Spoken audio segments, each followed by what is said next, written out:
Princess Anne's husband, Sir Timothy Lawrence, has provided an update on the health of the princess, who continues to be treated for what he called minor head injuries following the alleged horse incident. The Princess Royal suffered minor head injuries on Saturday while walking around her estate and was taken to Southmead Hospital following the incident. Due to her injuries, Princess Anne reportedly cannot remember exactly what happened, but it is believed she may have been hit on the head by a horse. Sir Timothy, who has been Anne's husband for 32 years, visited her in hospital the other day and was photographed at the hospital's main entrance.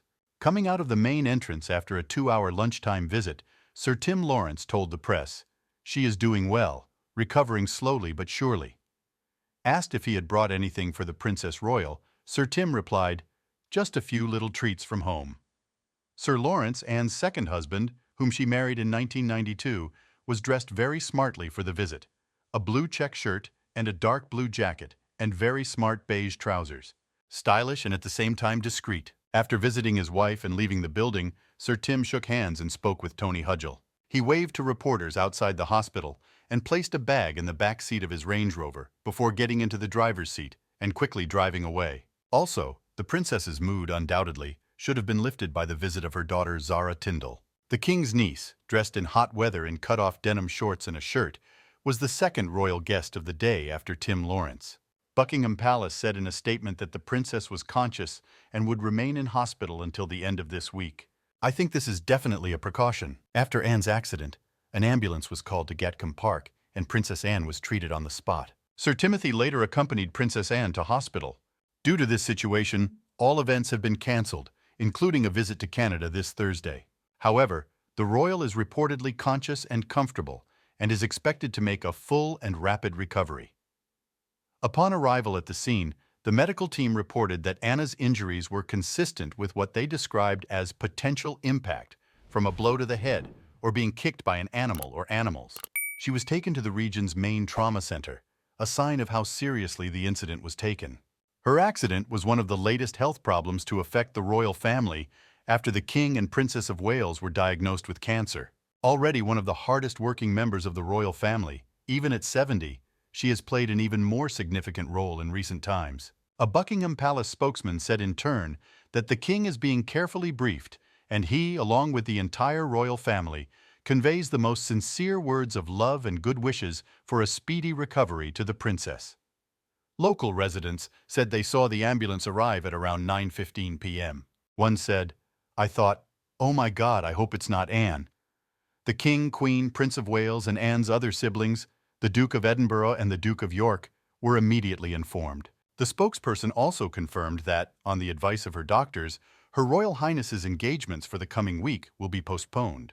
She had 8 appointments across the country before she was due to travel to Canada on Thursday.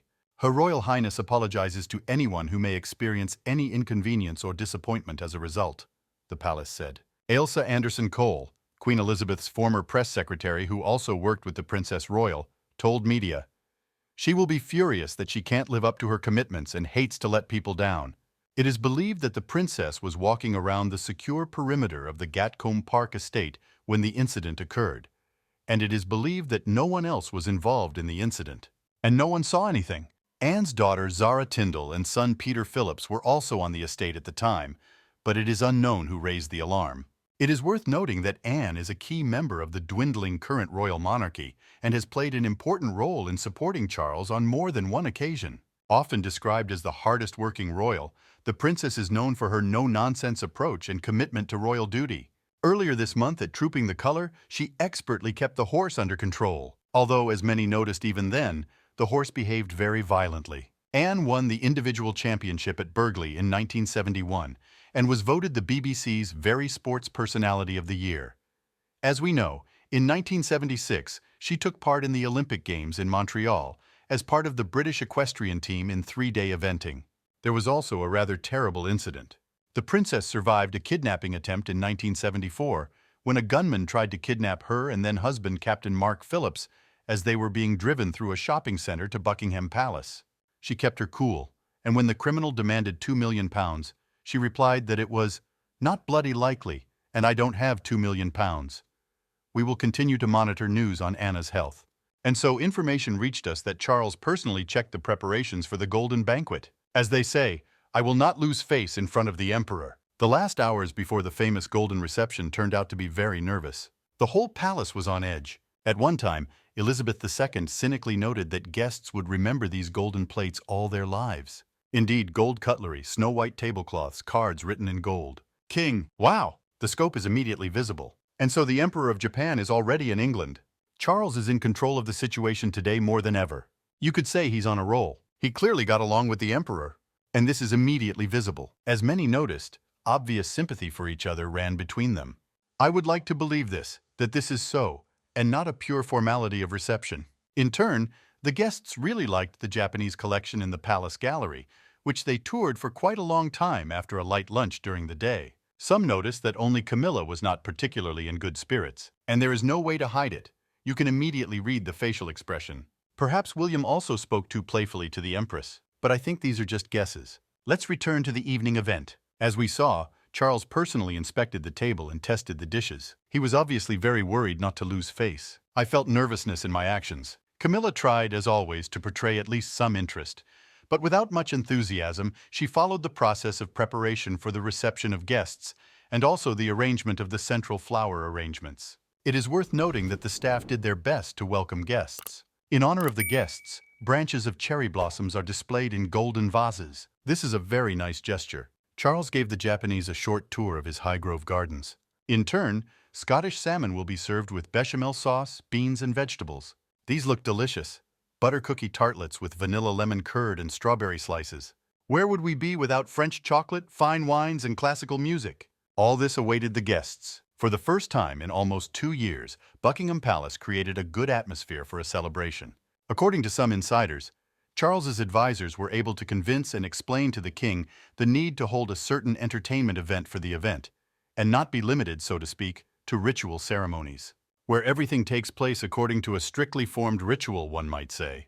One of the main topics that is actively discussed on the internet is that King Charles issued the order named after yourself. It is worth noting that the family order for the female half of the royal family was introduced at one time by Queen Victoria. She awarded it to her daughters for the first time. The meaning of the order, which is awarded only to ladies, is to emphasize their devotion and selfless service to the family. This is a very honorable order. As many predicted, Charles was supposed to release his order after the coronation. But it was one thing or another, and as a result I procrastinated on this issue. Now everything is ready and the order has been released. At this event there was one bright event, if I may say so, namely, there were no young people. Even among the silent guests you will not see more than a couple of young people in their 40s.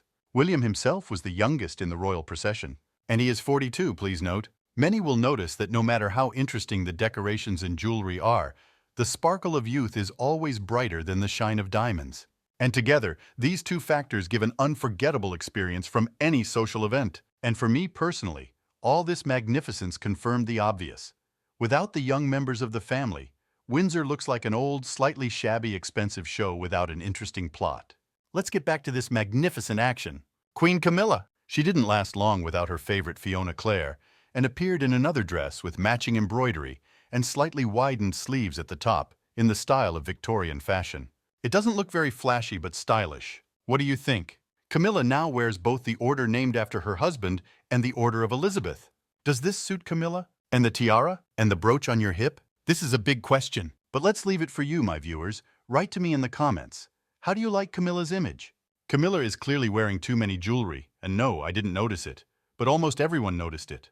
I'm just stating a fact. For herself, she chose a ruby tiara.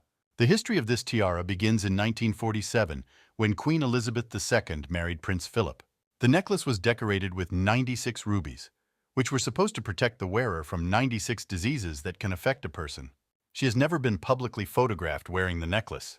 Does Camilla really feel that she now needs protection from 96 diseases?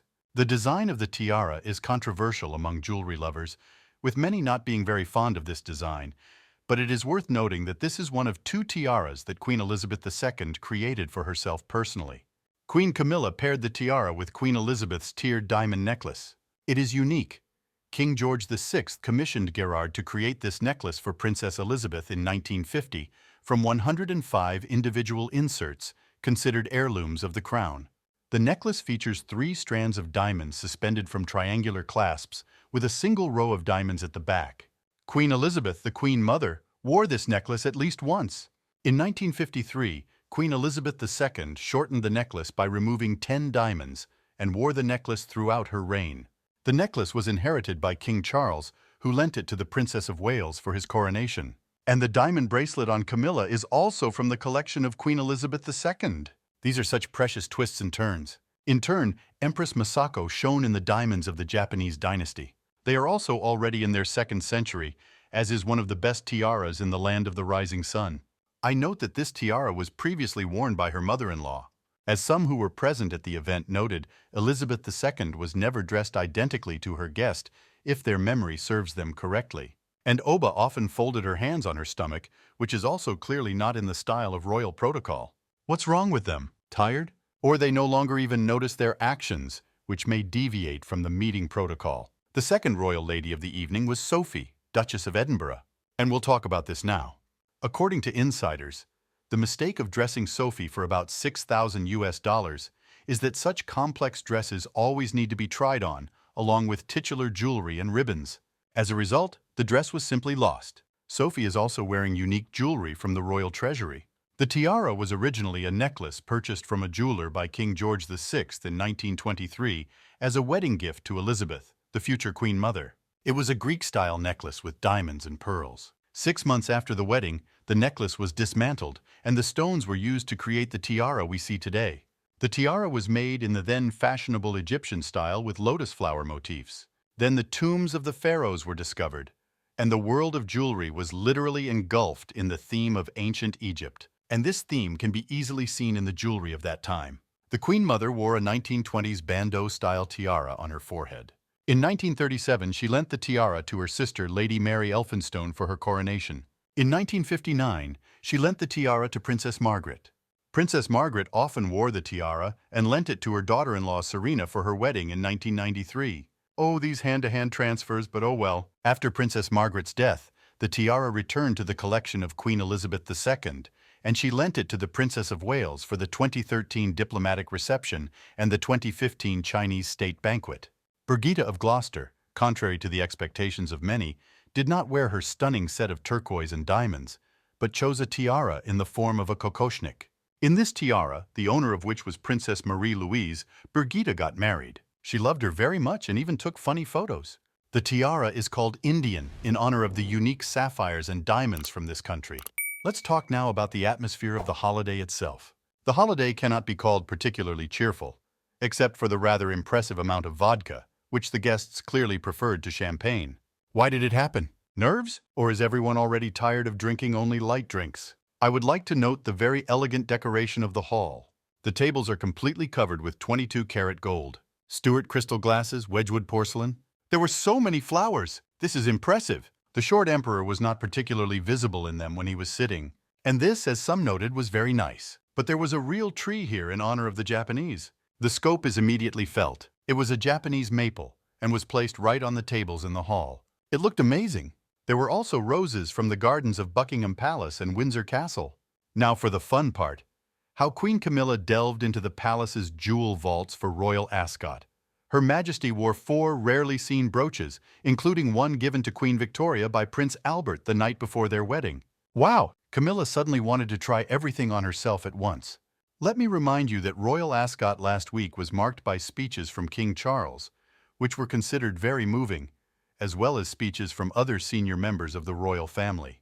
Despite the fact that the king is struggling with his illness, he looked very good next to Camilla, who arrived on the second day with Prince William. But Camilla focused all her efforts only on jewelry. Here's why. 4 rarely seen royal brooches were on display, including one given to Queen Victoria by her beloved Prince Albert the night before their wedding. On the first day, it is the Prince Albert brooch. The next day, Camilla arrived with her husband, the King, and the Duke and Duchess of Wellington. On day 2, it is Queen Mary's turquoise brooch. The beautiful brooch she wore is a large turquoise cabochon surrounded by old mine-cut diamonds. Camilla paired the brooch at Royal Ascot with matching turquoise and diamond earrings. Day 3, Queen Mary's Lady of India brooch. Queen Camilla wore a spectacular and rarely seen brooch that also belonged to Queen Mary, the Lady of India brooch, a huge carved hexagonal emerald surrounded by diamonds, with 4 diamond accents on each side. Queen Mary later wrote to the Women's Committee, saying that she would always remember and think of India while wearing this gemstone. Day 4. Jardine Star Brooch. On Friday, Queen Camilla arrived with the king wearing Jardine Star brooches that belonged to her late mother-in-law. The brooch was presented to Her Majesty in 1981, but its origin remains a mystery. Day 5. 5-strand pearl necklace. On the 5th and final day of royal ascot, Queen Camilla skipped both the brooches and the palace vaults. She stunned in a statement 5-strand pearl necklace with pink topaz and a diamond clasp. She paired the piece with pink topaz and diamond earrings.